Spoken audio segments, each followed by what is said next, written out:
Ya.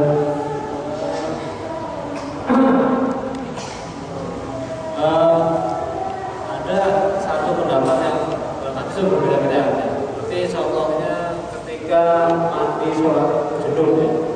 Ada hadis dari pimpinnya Nabi SAW itu mengenai bahwa wudhu atau anggota wudhu tapi kecuali kaki nggak diwudhuin ya. Tapi istilahnya ada juga yang mengatakan wudhu ya. Apa detailnya ada lagi yang berpendapat yang penting basah semuanya. Nah kalau kita dalam menjalankan ini orang pengennya ada yang itu bagaimana itu lewat kata rutin. Lalu beliau menanyakan bagaimana kita mensikapi perbedaan pendapat dan opini umpamanya dalam masalah mandi junub.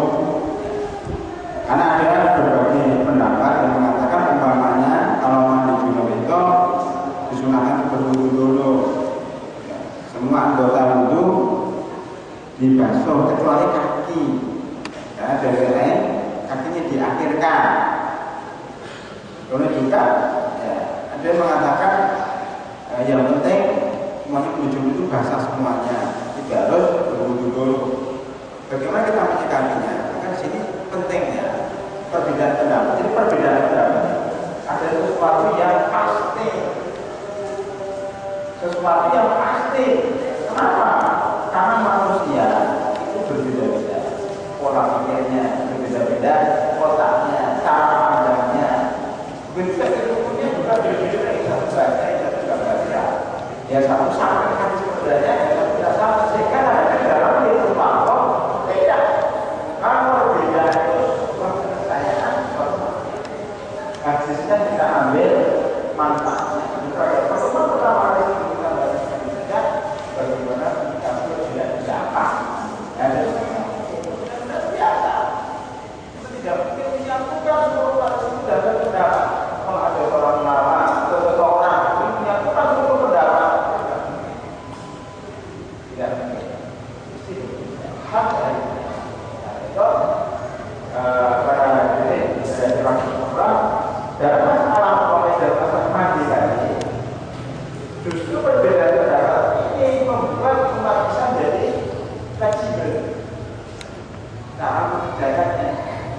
Jadi katakan ada yang berpendapat wudhunya ini wudhu itu maksudnya apa?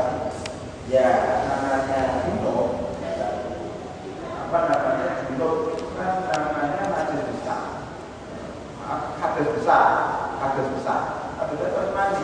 Nah sebelum mandi dia wudhu disunahkan untuk menggunakan hadas kecil. Padahal sebenarnya kalau kita sudah mandi nggak perlu wudhu. Wudhu itu sunnah, itu wudhu. Selain itu kalau diteliti secara ilmiah dan secara pengalaman bahwa orang sebelum mandi supaya tidak kaget dilakukan pemanasan supaya tidak kaget pada musim dingin itu dipanasin dulu, didinginkan dulu mukanya, tangannya, kakinya itu sudah agak agak biasa dingin kemudian baru dikubur seluruh tubuh. Jadi di sini hanya wudhu itu adalah sesuatu yang disunahkan. Manakala airnya sedikit, maka tidak wudhu dulu. Karena kalau wudhu dulu itu maka langsung mandi. Itu enaknya Islam. Kondisinya berbeda, maka cara mengambil pendapat juga berbeda. Ketika dalam kondisi air sedikit, tidak berwudhu, langsung mandi. Karena keadaan menuntut kita untuk langsung mandi. Ketika kita bangun pagi setelah junub, tiba-tiba masjid sudah koma. Itu tidak perlu kita nabur 3 kali, wudhu 3 kali, mandi harus keramat, macam tidak perlu karena kan ketinggalan sholat subuhnya. Maka ada orang yang di depan rumahnya langsung masuk pelan-pelan, keluar lagi ke baju sholat subuh, insya Allah belum terlambat. Inilah fleksibelnya Islam dalam menyikapi perbedaan pendapat. Jadi setiap pendapat itu ada aja manfaat. Maka tadi saya sebutkan pendapat Imam Syafi'i, ada yang katakan mandi itu wajib, mandi Jumat itu wajib, ada yang katakan sunnah, itu pas sekali. wajib semuanya bagi yang memang dia mandinya itu ada kesempatan. Ya. Ini bagi orang-orang yang bekerja, bagi orang-orang yang ke kantor, sehari Jumat dia lupa mandi dulu di kantor susah kan? Itu berangkat disunahkan berwudu saja. Jadi perbedaan pendapat misalnya rahmat bagi umat Islam jika perbedaan masalah furuh dan perbedaan masalah harus. Ya, ada yang lain. Nah, ya. Bagaimana menyikapi hadis yang berbunyi bahwa umat itu tidak akan bersepakat terhadap hal-hal yang batil? Ya. Nah, ini apakah ketika kita masuk ke suatu lingkungan gitu, ternyata menurut kita nggak cocok kan? Tapi menurut pendapat mereka kita sepakat kok ini. Jadi berdasarkan hadis yang tadi, Ya. meletakkannya gitu. Bunyi hadisnya walaupun yang banyak kan ini, tapi maknanya pasti la tajtami'u ummati 'ala dhalal. La tajtami'u ummati 'ala dhalal.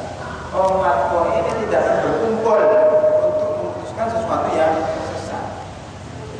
Kalimatnya apa? Sepakat. Disepakati siapa? Umat. Umat di sini maksudnya apa? Ulama. Karena umat ini akan mengikuti ulama. Jangan saya Al-Quran dan Sunnah.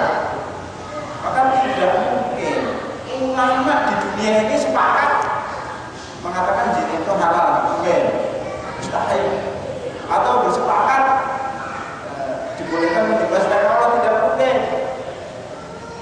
Itu tidak mungkin dan tidak perlu kita dengar kesepakatan ulama terhadap sesuatu yang batil. Itu kalau kita katakan bahwa kesepakatan itu ada kesepakatan ulama. Dan kalau kita katakan kesepakatan umat, dan tidak mungkin juga masyarakat seluruhnya akan sepakat dalam satu hal. Tadi dikatakan Bapak tadi kan dalam suatu lingkungan. Ini umat Islam hanya lingkungan itu saja. Ini Rias. Seluruh penduduk Rias sepakat terhadap sesuatu kebiasaan. Memangnya umat Islam cuma di Rias, yang di Bekasi Utara nggak dilibatkan, yang di Jakarta nggak dilibatkan, yang di Bogor nggak dilibatkan. Jadi kesepakatan lingkungan suatu komunitas tidak dikatakan sepakat. Maka sepakat itu satu harus seluruh dunia, tidak ada satupun yang absen. Kalau seluruh dunia manusia masyarakat biasa nggak mungkin. Maka penafsiran yang benar bahwa kesepakatan itu adalah kesepakatan para ulama seluruh dunia. Maka Imam Ahmad bin Hanbal pendapatnya bahwa ijma itu sepakat itu hanya terbatas kepada ijma'nya sahabat, karena sahabat pada waktu itu masih bisa berkumpul. Sedang sesudah sahabat itu sudah menyebar ke seluruh penjuru dunia, tidak mungkin bisa berkumpul. Karena yang satu di Basra, di Irak, yang satu di Kuwait, yang satu di Saudi, yang satu di Yaman, itu bisa gimana kumpul? Kalau itu tidak ada apa. Mau mudah juga gimana? Dan banyak ulama yang tidak terkenal juga. Ya, dia ngajarnya di gunung-gunung, di desa-desa terpencil, nggak tahu. Dan mungkin dikatakan Ustaz sekarang kan ada internet. Tidak setiap ulama punya HP. Ya kan? Ada sebagian Ustaz yang nggak memegang HP. Itu gimana cara ngomongin susah? Tidak setiap ulama punya internet. Dan tidak setiap ulama tinggalnya di kota, ada di desa. Itu gimana cara ngomongin? Maka susah untuk sepakat pada zaman sekarang. Adanya paling kesepakatan ulama Saudi, kesepakatan ulama Mesir, kesepakatan ulama Irak. Itu pun nggak semua ulama. Kayak di Indonesia, majelis ulama Indonesia sepakat ketika bersidang di Sumatera Barat, ketika bersidang di Jawa Timur sepakat. Itu kan majelis ulama Indonesia. Itu bukan semuanya ulama, majelis ulama rata-rata pensiunan. Dan rata-rata adalah putusan ormas, bukan ulama sebenarnya, hanya namanya saja. Putusan ormas, banyak ulama Indonesia yang tidak masuk di dalam majelis ulama Indonesia. Kalau kesepakatan majelis ulama Indonesia bukan dikatakan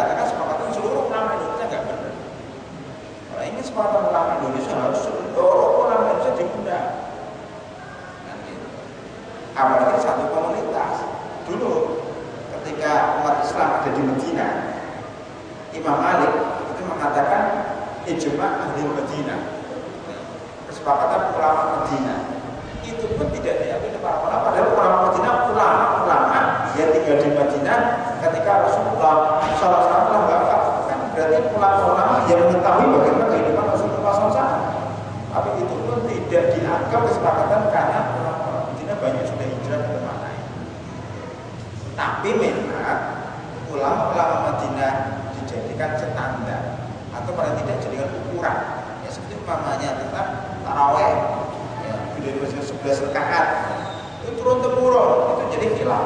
Nah, sampai sekarang tarawih di Medina 23 rakaat itu alat itu namanya perdebatannya, karena mungkin dia mengatakan 23 rakaat itu turun temurun dari zaman Rasulullah sampai sekarang. Mulai ada masalah ini untuk menambahkan bahwa kesepakatan komunitas itu tidak mewakili ijma. Karena tadi kalau ada lingkungan satu desa sepakat gini, dengan sepakatan kamu tidak sepakat, nggak bisa mengambil hadis la tastami ummati ala dhalal. Yang pasti itu yang dikatakan Ibnu Mas'ud tadi, ma'rahul muslimuna hasanan wa huwa hasanan Allah. Apa-apa yang dilihat oleh orang Islam, orang siapa? Orang Islam teriaskan, orang Islam seluruhnya kalau mengatakan itu baik, pasti baik, tidak mungkin. Kalau umat Islam mengatakan baik, jelek, tidak pasti baik. Kalau sudah menjadi sepakatan, makanya kalau amalan-amalan seperti sholat, haji, zakat, puasa itu sepakat, pasti baik, tidak mungkin salah. Ya, karena itu sudah kesepakatan seluruh ulama dunia bahwa rukun Islam ada 5. Maka ada yang mengatakan rukun Islam ada 6, ada 7, ada 8 itu sesat. Seluruh ulama mengatakan bahwa sholat itu wajib. Kalau ada orang mengatakan ulama mengatakan sholat tidak wajib, ulama sesat. Ini sudah sepakat ulama sudah mendapatkan. Itu namanya kesepakatan yang diterima. Ada kesepakatan minoritas, kesepakatan lingkungan itu bukan kesepakatan. Jadi tidak ya. Ulama sholat. Ya, yang lainnya. Ya silakan.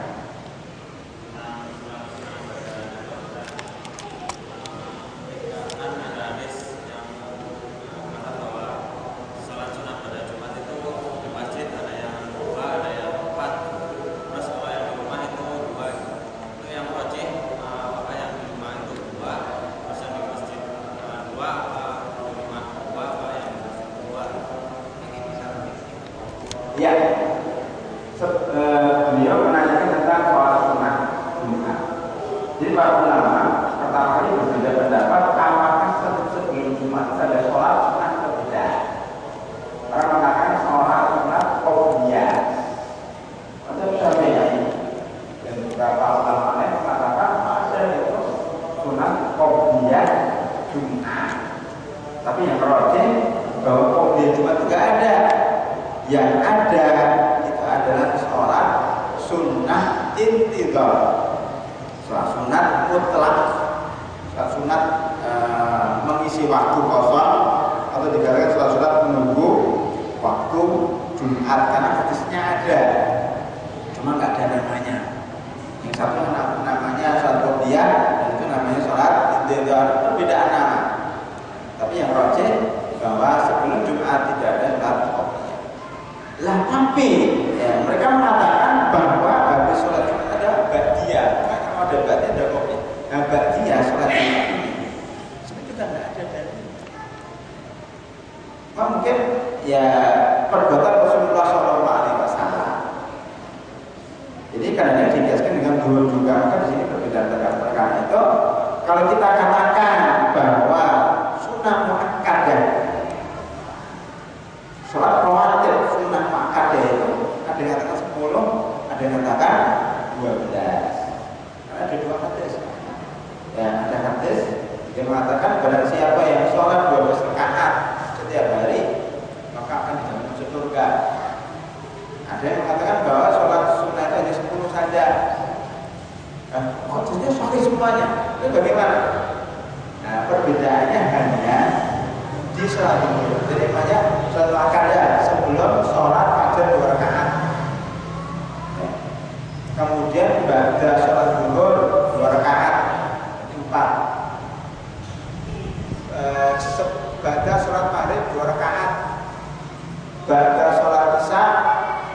2 rakaat. Jadi sebelum sholat zuhur 2 rakaat itu 10. Kemudian kalau 12 berarti ba'da sholat zuhur itu 4 rakaat. Nah, karena itu kalau Jumat ada berbeda pendapat sholat Jumat. Ada yang mengatakan 2 rakaat, ada yang mengatakan 4 rakaat. Mungkin berdasarkan juga hadis tadi perbedaan sholat ba'diyah zuhur itu 2 rakaat atau 4 rakaat. Ya ini tergantung pada pendapat ulama. Saya nggak bisa katakan rajih yang mana. Kalau bisa sholat habis zuhur 4 rakaat jauh lebih baik. Tidak salah dia, karena ada hadisnya juga. Kalau dia sholat di rumah juga lebih baik, tapi secara umum bahwa sholat itu sebaiknya di rumah. Hatta sholat habis Jumat sebaiknya di rumah. Kalau di rumah 2 rakaat, kalau di masjid 4 rakaat. Terjadi perbedaan seperti itu. Kalau kepengen amdal sholat 4 rakaat di rumah, 2 rakaat. Ini berdasarkan hadis tadi sholat zuhur ba'diyah zuhur. Ini kalau nggak bisa itu rakaat di masjid juga nggak apa-apa 2 rakaat. Kalau nggak sempat di rumah lebih afdal tetap di rumah, karena pertama jauh dari riya, kedua rumah dapat berkah sholatnya. Kalau bisa jamaah dengan istrinya sekalian, kan istrinya kan nggak sholat Jumat, dia sholat zuhur, tunggu suaminya pulang dari masjid. Suaminya pulang sholat sunnah ba'diyah zuhur atau sholat sunnah ba'diyah Jumat 4 rakaat. Ya, makmumnya istrinya sholat zuhur 4 rakaat. Kan jauh lebih afdal, ya kan? Istrinya dapat sholat jamaah, suaminya dapat juga sholat jamaah 2 kali dan mengajari keluarganya, anak-anaknya ke sholat juga, itu subhanallah jauh lebih baik. Itu kalau bisa. Kalau nggak bisa sudah sholat sendiri. Wallahu a'lam. Untuk kalau kita berhalangan sholat Jumat itu penggantinya tuh apa kita sholat 2 rakaat atau 4 rakaat itu? Kalau terlambat, Artinya enggak, kita berhalangan sholat Jumat, mungkin ada sakit atau dalam keadaan safar gitu. Untuk penggantinya itu kita 2 rakaat atau 4 rakaat? beliau menanyakan sholat Jumat jika ditinggalkan diganti berapa rakaat. Dan sholat Jumat itu wajib bagi yang penting, tidak berlebihan Pak. Bagi yang tidak sampai, ya kan? Bagi yang tidak, bagi yang merdeka, bagi yang tidak dan seterusnya. Maka orang yang sakit tidak bisa ke masjid, tidak apa-apa. Kecuali kalau masjidnya ya bergantung dengan rumahnya.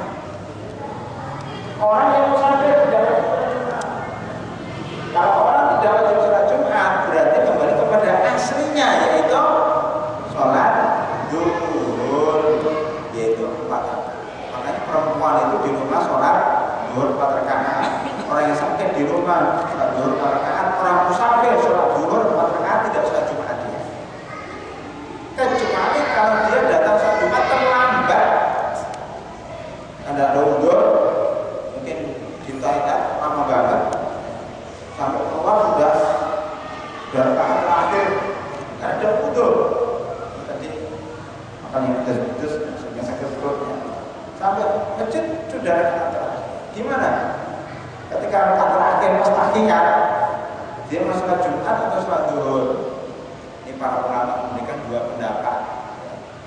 Boleh dia sholat Jumat 2 rakaat, terus dia sholat zuhur. Tapi kalau dia tahiyat terakhir, sebaiknya dia sholat 4 rakaat karena Jumatnya sudah ketinggalan. Kecuali kalau dia terlambat 1 rakaat. Kalau terlambat 1 rakaat masih bisa dikatakan dia sebelum sholat Jumat. Tapi kalau sudah kehilangan 2 rakaat, tahiyat terakhir kan paling 2 rakaat, maka sebaiknya sholat zuhur 4 rakaat. Kenapa? Karena sebenarnya menurut Madhab Syafi'i, itu salah satu pendapat Imam Madhab Syafi'i,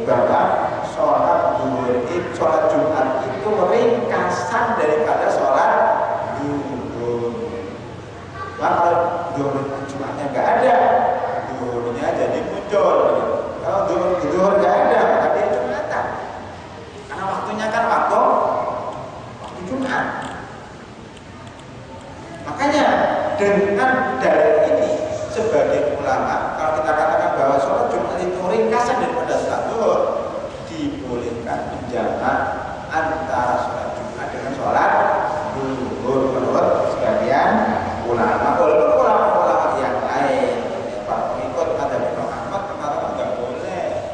Jumat itu sendiri, tidak ada hubungannya dengan zuhur, ya karena beda rakaat